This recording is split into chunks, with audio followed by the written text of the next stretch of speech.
Greetings. Welcome to Riverside Center for Innovation Boost Your Business webinar series.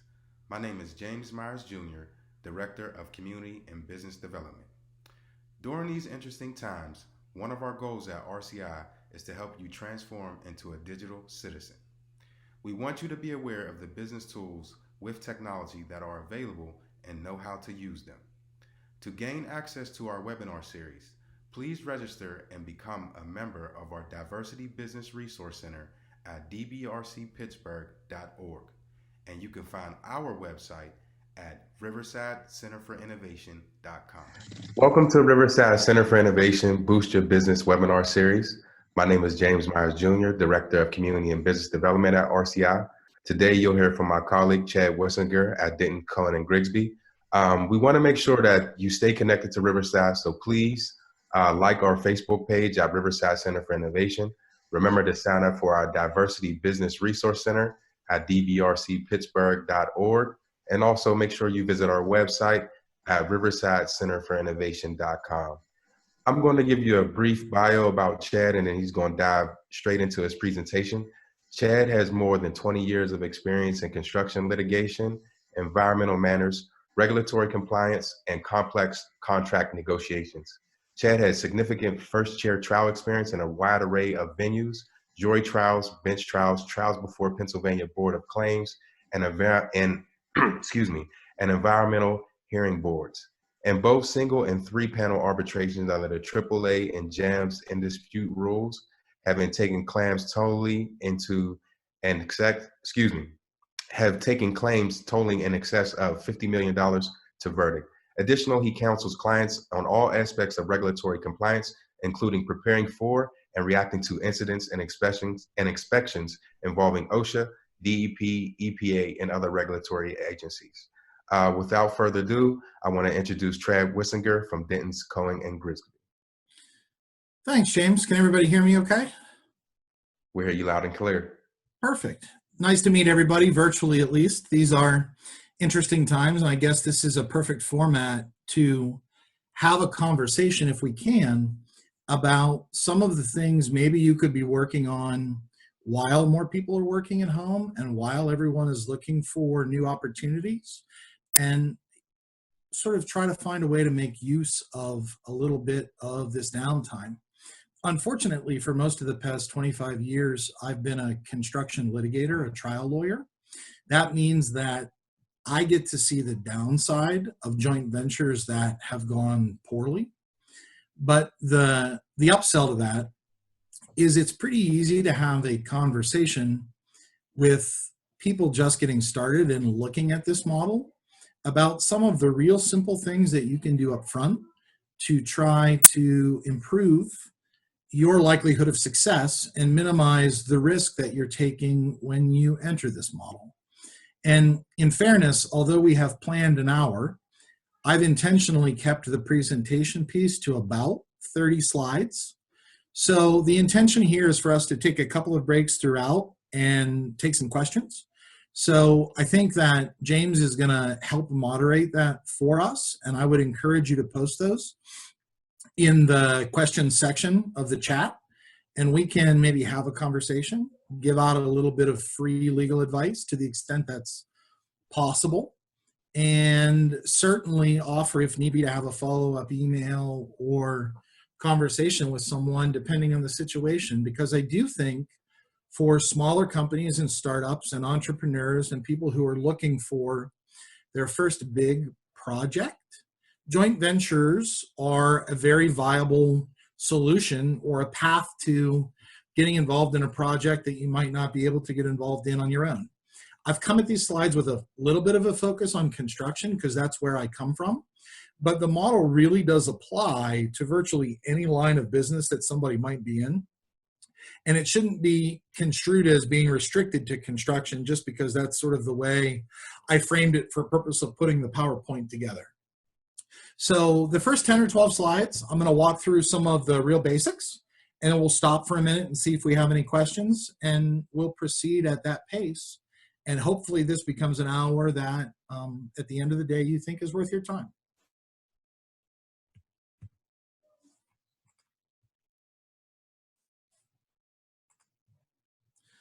So broadly speaking, construction is put into a series of pyramids. There's an architect slash engineer design piece. There's a general contractor piece. There's an owner who will have a particular project. And then there are specialty subcontractors who would report up to the general contractor, and specialty design consultants who report up to the architect. One of the points of the joint venture is to attempt, where it makes sense, to shortcut that very structured chain of contracts that go up and down the hierarchy. Although the American Institute of Architects and the AIA forms love that set structure, joint ventures often allow an opportunity for perhaps a traditional architect and also somebody in the landscape architect field to work on a project that maybe isn't historically in either of their wheelhouses entirely, but work together on it. So this is just a little picture of what the current model looks like. Starting at the beginning, what is a joint venture and why do you do it?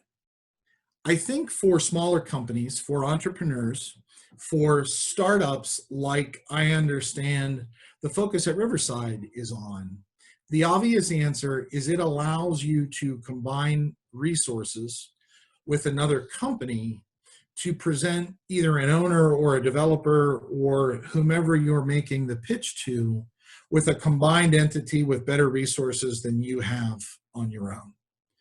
There also, outside of the construction sphere, are reasons to combine expertise.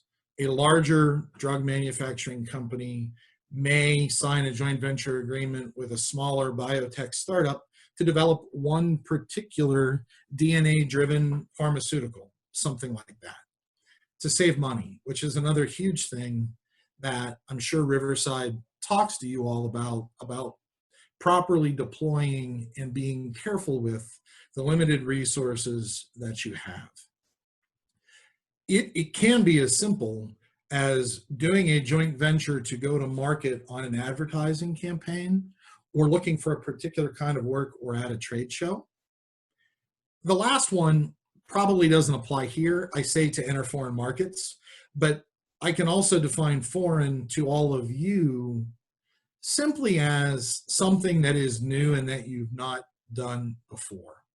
So if you're starting a company and the largest contract you've had so far is a $100,000 renovation project, and all of a sudden you're looking to bid $1 million job, you're taking a step up and entering a new market, and joint venture gives you a platform with the right partner where maybe you can take a swing at getting that work. I highlighted cooperative on this slide because I really want to drive that point home. I think that one of the biggest mistakes a new company makes when it does its first joint venture, it's so excited about the opportunity, it's supercharged to grow its business, everything looks really rosy conceptually, but you fail to have the hard conversations at the beginning, which causes significant problems down the road. So one thing you've got to do is spend some time with your potential joint venture partner, making sure that all of the goals that you have and the way you want to do things are aligned so you're getting along coming out of the gate. Legally, joint ventures are a whole host of different things, and we'll talk about that in detail later. They can be a partnership, they can be a new company, they can be a combined single purpose entity, they can be done on a handshake, although as a lawyer, I wouldn't recommend that. But broadly speaking, joint ventures are simply two companies coming together to pursue a business opportunity. To the extent that that business opportunity might repeat itself, it can be a joint venture for an ongoing purpose. In construction, they're usually formed for single projects. They're usually formed to go after some particular kind of work or job or something like that. And I'm going to show you one example that's just come up unfortunately in the COVID virus space. of very high-end, sophisticated contractors that formed a joint venture to do work at several high-end museums in Washington, D.C., just by way of example. So here's where we start. Each party, meaning your company and your joint venture partner's company, would contribute something at the beginning. It might just be time. It might be time and resources. It might be time, cash, and equipment, depending on where you are in the stage of developing your business. It can be relatively informal. And yes, I'm a trial lawyer at a large law firm, but I spent 7 years as a general counsel at several different companies, including a major mechanical contractor. So I come at this from the practical business side of things as well. You don't need to kill the idea of the joint venture in legal fees and negotiations, but a little bit of formality will go a long way to protecting the work that you've already put into your new company. So generally speaking, you will retain the corporate status that you have. Your partner will retain the corporate status that they have, and a new company will be formed for the purpose of pursuing the joint venture opportunity. That allows you to still be engaged in whatever business you were engaged in before, protect your assets, protect your cash flow, those kinds of things, but also go off and try and do this new thing with your new partner, but with the legal protections in place to be able to do that with a little bit less risk. So I say it requires forethought because it's not as easy as just saying you want to do it. You have to have a conversation with your joint venture partner about governance. Is this 50-50? Is there going to be somebody with exclusive decision-making authority? How are we going to share the profits and the losses? Are we going into this both contributing equally, or are we going to carve it up, for example, where this partner is going to take care of this thing and this partner is going to take care of that thing? Are you going to do it, enter it in terms of using your existing corporation if you have one, or are you going to do it as an individual? They each have different risks depending on where you are on the development stage of building your own company. So, stated simply, the only thing you need to do a joint venture from my perspective is a simple contract and a filing with the Secretary of State to form the new LLC or professional corporation or S Corp or whatever business model makes sense. The agreement doesn't have to be overly complicated, but you need to address those sticking points going into the process. So for people that have never been down that road before, here's the way I kind of explain it. Think about having the discussion with your joint venture partner as if you were doing a job interview for one of the first employees you were going to hire. In other words, you want to dig deep enough that you're going to be comfortable trying to pursue work with that person. Because you have to understand, as a relatively new business, as a relatively small startup, one of the only things that you're going to have going to market is your reputation. So my early mentor and one of the smartest lawyers I've ever worked with is now a professor at Pitt, a gentleman by the name of Dave Hickton, who was the U.S. attorney in Pittsburgh for a long time. He always told me that at the end of the day, as a lawyer, no matter who you're dealing with, the only thing you have is the reputation you have in the community at large. So you want to pick your joint venture partner carefully. You want to make sure this is somebody you want to work with, somebody who thinks somewhat the way you do, and somebody that you're going to be comfortable leaning on when things get busy or when things get bad. So here's a list. I'm not going to go through each one of these individually, but you have to think about the management structure and the percentage of ownership, who has access to the bank accounts if you're going to create a new one, who has control of them, whether there are going to be audit rights on a monthly basis to the billings, whether one party can unwind a loan by giving notice or whether both parties have to agree to unwind.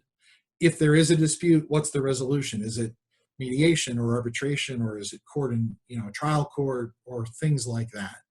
So even though it is a simple idea, there are some things you need to think about coming out of the gate to make sure you're paying attention to at least the biggest details.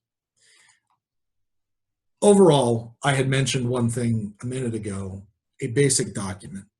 I use this as a trial exhibit, so it's not a model contract, but here's what I mean. You can, if you're doing something complicated, show a well-engineered, done to scale, pretty drawing in multiple colors, that kind of thing. And you could pay a lawyer a lot of money to have something like that prepared, but you can also do a really good job coming out of the gate by having a written contract that's just edited by somebody like me and done on a more basic level. Because some of the things you're doing aren't going to require 50-page joint venture agreements. So although I sometimes get in trouble when I have this conversation with my partners and when I teach younger lawyers, I say this a lot. Don't let good get in the way of perfect, or don't let perfect get in the way of good. There's a line that you can find that makes you comfortable where you feel that you've addressed things adequately. And at that point, you can take a little bit of a chance and move forward without everything being perfect. So we're at the first break point, I think, in terms of introducing the idea. Do we have any questions in the kitty, James, that make any sense to address now? So right now we had one person raise their hand. I'm not sure if they actually typed their question in the chat. I think your presentation is pretty easy to follow. We can kind of move forward with the presentation and see if some other questions come in as we go. Perfect, perfect. So I want to put a footnote down here because I think a lot of new business people use this term incorrectly, and it gives lawyers minor heart attacks when they do. A lot of new companies think of joint ventures as partnerships. And it's okay if you hold yourself out to the world as being a joint venture partnership, but you should still form an LLC or a corporation to protect your interests. And it should not actually be a legal form of a partnership. Partnerships are exceptionally dangerous because the law holds all partners jointly and severally liable for the acts of the other partners, both in and outside of the scope of work. So it's okay to tell someone, this is my partner, we're in a joint venture, but that should be done in the context of an LLC. If you're doing a joint venture and that person presents you with a draft partnership agreement, we should take a step back and have a conversation about whether that makes sense, because there is considerable more risk to you, I think, in that situation. So even though, for example, law firms say that we're partners and I'm a partner in the firm, we're incorporated as a professional corporation so that we get the benefit of protecting our personal assets if anything were ever to happen and the firm were to get sued. With partnerships, you lose that protection. So you should never actually be entering a joint venture and making it on file as a partnership. A couple of other things that I want to caution people about, and this goes to sort of getting to know your joint venture partner early. Courts have been very clear over the years to make it known that any one of the joint venturers who meet the legal definition of somebody who can speak for the corporation have the right to bind the joint venture as to all members. So you have to believe that your joint venture partner is admirable enough and honest enough and good enough that he's not going to go out and enter into a contract with somebody that you would not have approved of, because you're going to be stuck with it if everything has been done properly. So understand that when you engage in this business model, you either have to have the contracts drafted such that they're fairly limited, or you have to have a good bit of faith in your joint venture partner as you take the idea to market, whatever it might be. One of the other things that causes a lot of heartburn in joint ventures, particularly at the small company, sort of more entrepreneurial level, is what happens to intelligence that you gain in the marketplace after you've formed the joint venture. So let's say that you own a small MWDB, a minority contracting company that does safety, traffic controls, and signage on construction projects. If you do a joint venture to pursue a bigger project, but in the process of doing that, you learn of 3 other jobs that are coming to market that you wouldn't have known but for the joint venture, and you bid those with your basic or your starting entity, it could be said that you are violating the good faith terms of the joint venture unless you've agreed on how you define that in the contract. So there are lots of ways you can talk about non-competes. We can address them geographically. We can address them by a period of time. We can address them and limit them to a specific project. But you want to be really careful about just entering into a blanket basic joint venture agreement, because it might become a little bit of a sticky wicket for you going forward. This relates to that idea, but you also want to be careful with confidential information. It is generally a true statement when you enter into a joint venture that you might be turning over some secret sauce of yours to your joint venture partner. To give you one practical example, when I was in-house, one of the things that large contractors are exceptionally cautious about is how exactly they compute their bids. Because how you bid a job is how you get work, and how you calculate how you bid a job is done differently at every company. So you've got to make sure you have protections in place if you're giving that information to your joint venture partner, that it won't go any further than that, or that you don't have to disclose it in order to pursue the project. This relates to the first slide in this section. Think about referrals in advance, because once you have a joint venture partner and you're pursuing a particular line of work, other opportunities are going to arise, and you want to make sure you know whether they fall into the JV or whether they fall into your company's original purview. So let's talk for a couple of minutes about some of the most common types of joint ventures. I'm going to use a bunch of different words here, but at the end of the day, there are maybe 3 or 4 different kinds. So integrated joint ventures. These are for complex projects that are split between 2 or more partners who are going to combine a lot of different resources and employees to tackle the problem. These are fantastic if you have an opportunity, because that means you're chasing bigger work. But they're also complicated because there is some risk here. And by way of one example, you may be a 50-50 joint venture pursuing a large construction project, but the contract that the joint venture is going to sign with the owner is going to assign at the end of the day responsibility to a single person for site safety. Somebody is going to be in charge ultimately of all safety issues on that job. And even if you're a 50-50 joint venture, is that your employee or is it their employee? Those are the kinds of things that you have to think about, because the courts are going to assign liability based on the joint venture document, even though maybe that joint venturer's person made the mistake that led to a fatality. So you've got to make sure you think through all of those things as you're walking through the process. And there are ways we could talk about in another webinar or offline. Obviously, if you form a new company, you can separately insure it, or you can buy project-specific insurance to cover you for a particular job and a particular risk. But those things all also cost money.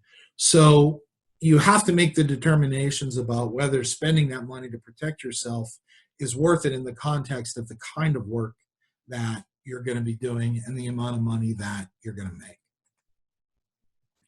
So non-integrated joint ventures, these are more restricted. They're generally not full partnerships, And usually it's a more loosely knit group of companies who take their specialties to get together to make a proposal to handle a particular piece of work.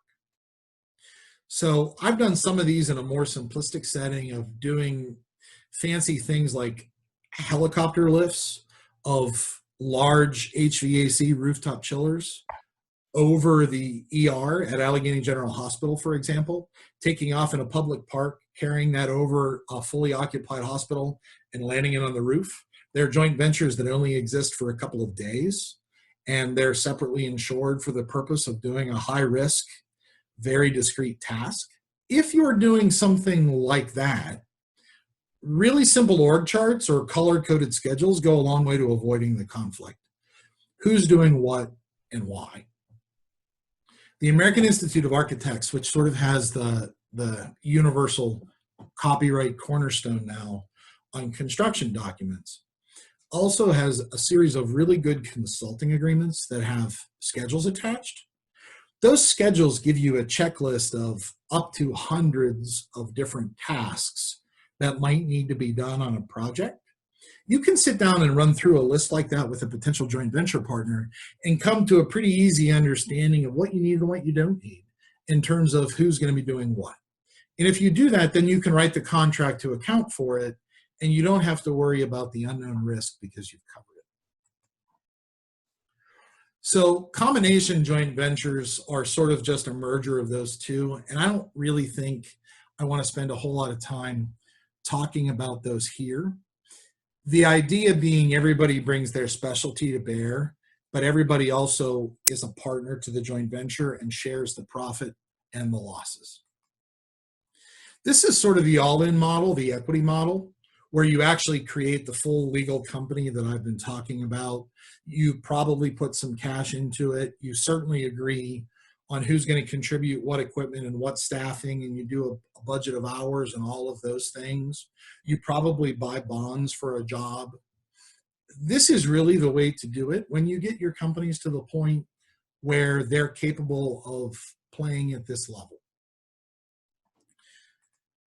The AIA actually takes this one step further, and I use this only as an example because I've not seen a ton of these in Western Pennsylvania. But a few years ago, the American Institute of Architects really tried getting in front of forcing designers to take a more proactive role in construction. And they've come up with this idea of a single purpose entity with management tiers. So SPE stands for single purpose entity, with sort of a board of directors and then a board of consultants below it. The idea being that the designer, the constructor, the construction manager, and the owner would all be part of the same entity designed to build a particular project. These are higher dollar value jobs, though. You're not going to see anything like this in smaller numbers. So this probably is a step too far for where I think the folks that are working with Riverside right now currently are. But it gives you an idea of how important even the biggest players in the country think this idea is. And there are a whole bunch of reasons for it, one of which are politics and some other things that I can explain here in just a minute.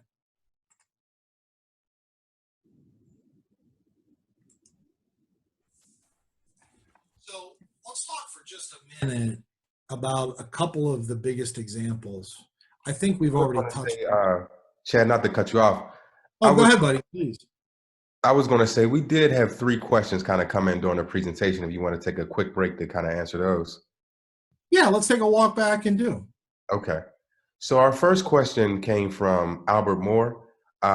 His question is, would you recommend an LLC over an LLP? Yes. is the very short legal answer to that question. I could look a little bit more into what limited liability partnerships are currently like in Pennsylvania, but as a broad proposition, at least in the construction sphere where I come from, LLCs are more easy to insure and less expensive to insure because the vetting of the partners in an LLP for things like insurance coverage and to fill out the disclosures on a bid form or things like that can be more in depth than if you're doing it as an LLC. That's not a guarantee, but as a broad proposition, I know some insurance carriers would require financial disclosures, full personal financial disclosures, say plus 5-year tax returns and things like that from the individual members of LLPs, but not necessarily of the formation of an LLC. It depends how long it's been in existence and if you have an existing relationship with your broker. But LLPs have largely fallen out of favor, and LLCs have probably for most of the past decade, outside of the professional services sphere, been the preferred model.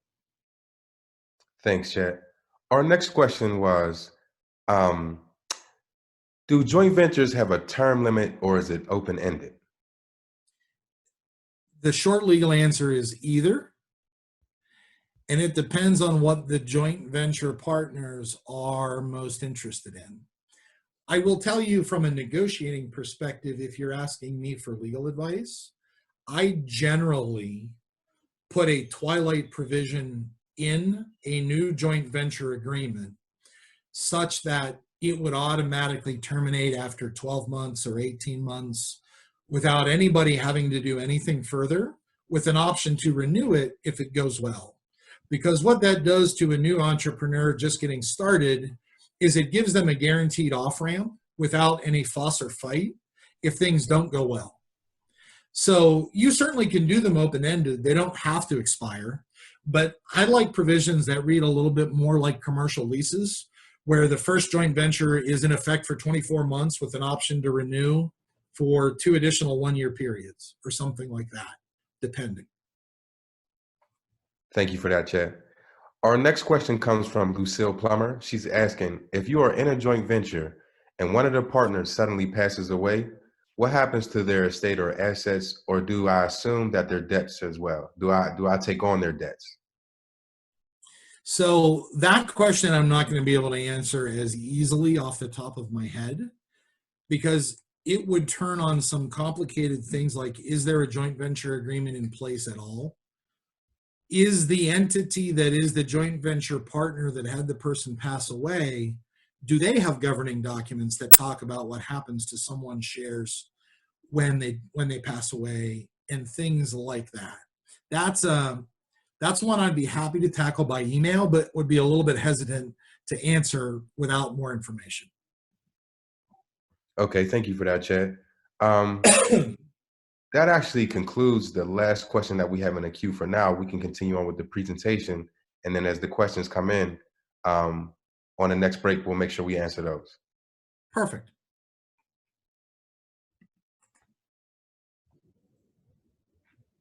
So one of the biggest advantages I think that everybody would be interested in here is JVs allow you greater profit at lower cost, because you go in sharing the risk with somebody and you have the ability to get work.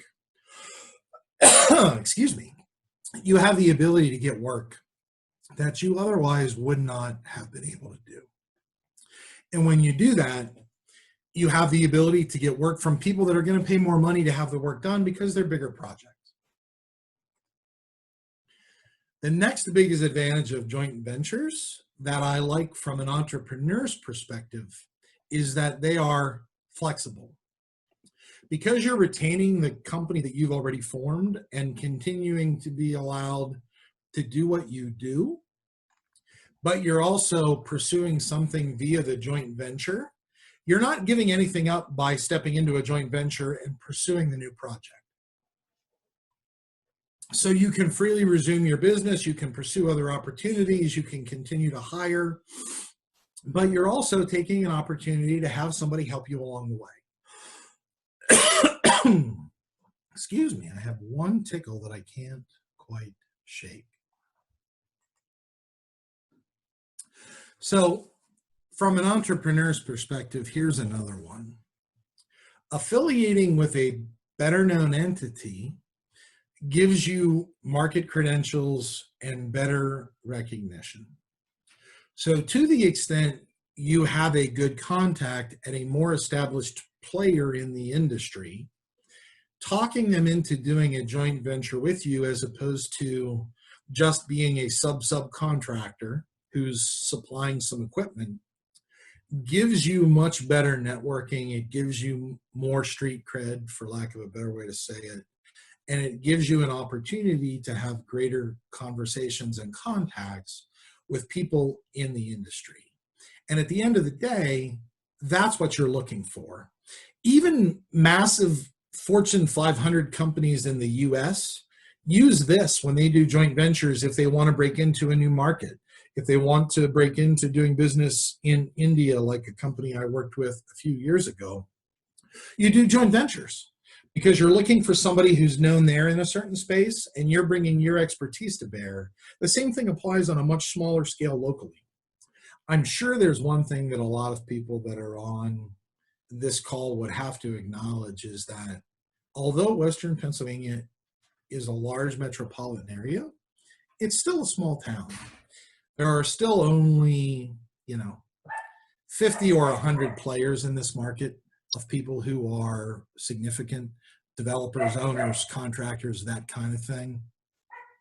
And getting to do some projects with those kinds of companies help you an awful lot. The other thing, I say this a little tongue in cheek, joint ventures, sharing is caring.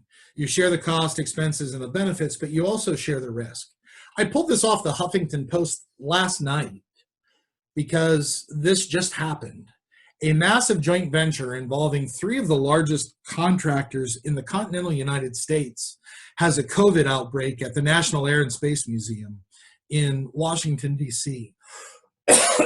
Each one of these companies probably does $500 million or more in hard construction a year, yet they're joint ventures on a project at the Smithsonian. They're joint ventures for a couple of reasons. Politically larger owners like the Smithsonian don't want to be accused of favoritism when they award contracts. So one of the ways they can avoid that appearance is by retaining joint ventures with multiple partners to do a project, because that spreads the money that they're spending out amongst a variety of players. And that's no less true for smaller projects in Western Pennsylvania. If the Children's Museum is doing a project and you're a landscape architect, or the University of Pittsburgh is doing a renovation of a couple of rooms even at the international rooms in the tower, you want to be able to sign your name onto that. And they like to be able to say that there were a variety of people at the table when they do that. So there are reasons, no matter how big or how small, why companies might be interested in joint ventures. And even though you're a small company, if you have a good contact at some place like that, you might be able to be the person who brings along the more respected or more well-established company onto a project. If it's at a local university and your best friend from law school is on the board or something like that, it gives you great opportunities. The last thing that I think is critical, a lot of entrepreneurs may have a college degree or a community college degree or have some experience in the startup world, but the reality is you need to get some projects under your belt to be able to go to market, to tell people that you've been there and done that, and you understand how this works sort of at the ground level, that you have your credibility, you have street smarts, you know the players in the industry. And these joint ventures give people a learning lab if you find the right partner, because it is somebody to work with, to learn with, to maybe suggest to you that you should do this or you shouldn't do that. And you do it in a little bit of a safer context. It's not quite an incubator, but you're not all in and on your own. I think that might be, I put one more slide in to avoid this because I kind of wanted to close with this thought. It really does all go back to, do you have enough faith in the people you're talking to to believe that you want to be able to talk to them every other day for the next 2 years? Do you trust them? Do you think they're going to look out for your best interest if you look out for theirs? Can you form a successful working entity to keep guys like me from getting involved in the project at the back end? Unfortunately, like I said, I see the worst of the worst. But because of that, thinking through at the beginning will help you avoid some of those things. I think that probably we're at about 45 minutes on the presentation. I promised that I wanted to save a little bit of time at the end for questions. So do we have anything else in the kitty? Yes, Chad. So actually we have 2 questions from Lucille Plummer. Her first question is, what happens if one partner wants out early, and what should we do?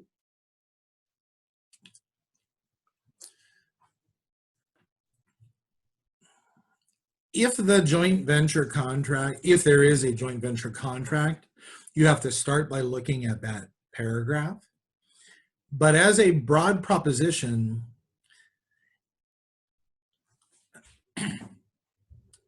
I generally would favor negotiating that person's exit and either replacing them or not, as opposed to trying to force someone to continue down a path that they aren't interested in going down.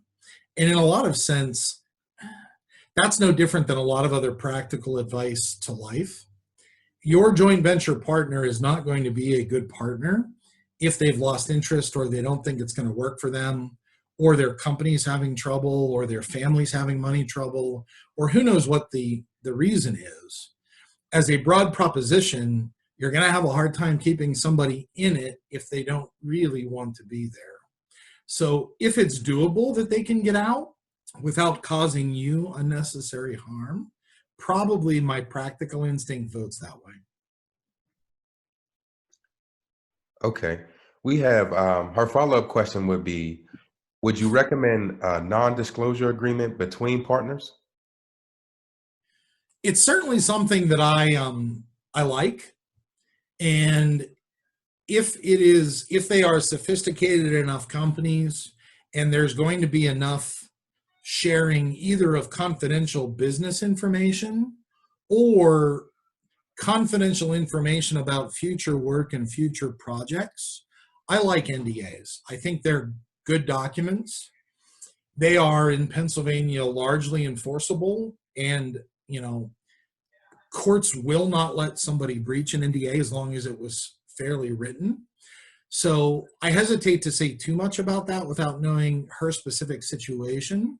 But as a broad proposition, NDAs are common. Courts like them, and I don't have any major issues with them. So if it's a sophisticated enough project, it's worth considering. Definitely. Thank you for that, Chad. Our executive director, Juan Garrett, just wants to extend a big thank you for your presentation today. He's asking, do you have any advice for participants if they have, or are they in a joint venture arrangement that has not been legally formed, or how should they get it to set up legally before it's too late, or if something actually happens that goes wrong? So I think that's all part of sort of the natural evolution of these things, because they always start with a friendly conversation and a handshake and a coffee, or, before the virus broke out, a drink and a dinner. Now maybe that's happening a little more virtually, but it's never too late to form an LLC. They only cost a few $100s for the filing fee to register them with the Corporations Bureau. And for virtually no money if you tried to do it yourself, but for a few $1,000s, you could have a lawyer work with you to draft a basic joint venture agreement that would cover 90 or 95% of what you need. So I don't think it's ever too late to do that. Even if you're in the process of getting a job or have a job or are into a job, there's never any harm in formalizing it midstream. Because one of the things that you can do that protects everybody, for example, if you're in the middle of a job and you decide to formalize it, you can put a paragraph in the contract that says, we both admit that we are on notice of no claims that happened prior, and we're waiving anything that happened up to this point, and this document governs going forward. And it's an easy thing to do. It's a friendly approach, and a good joint venture partner probably shouldn't have any problem with that. We appreciate your expertise on that, Chad. We have another question coming from Tina Daniels. She's asking, should you vet potential companies' financial stability? And if so, how do you do it?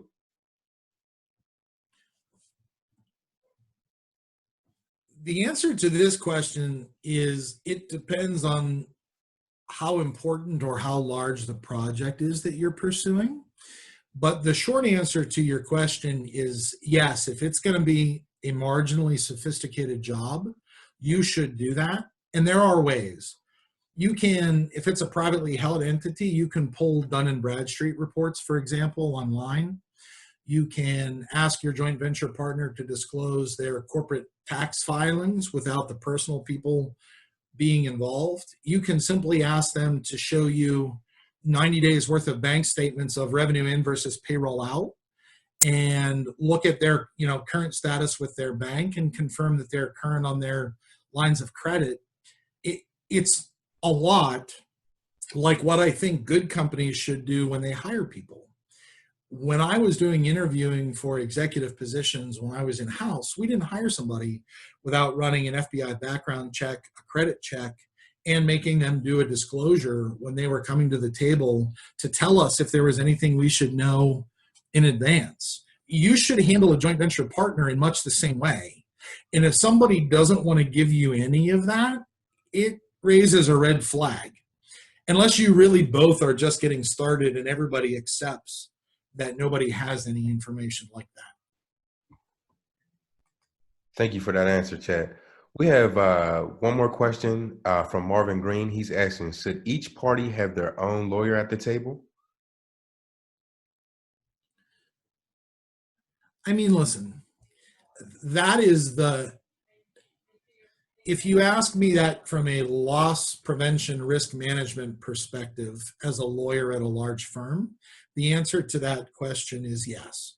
It is better if both parties have a lawyer.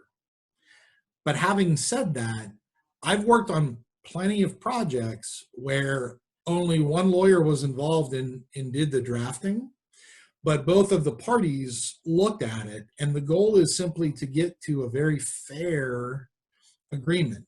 You may need to get a conflict waiver from one side if you do that, but there certainly are ways that you can do it, particularly if it's a relatively basic agreement. But as you go down the scale of complexity and then the money you're chasing is more important, having another lawyer at the table is better so that each party is represented. Thanks, Chad. We have another question from Toinette Larkins. She's asking, is it better to create business accounts as DBAs for the partners or just under the new company name?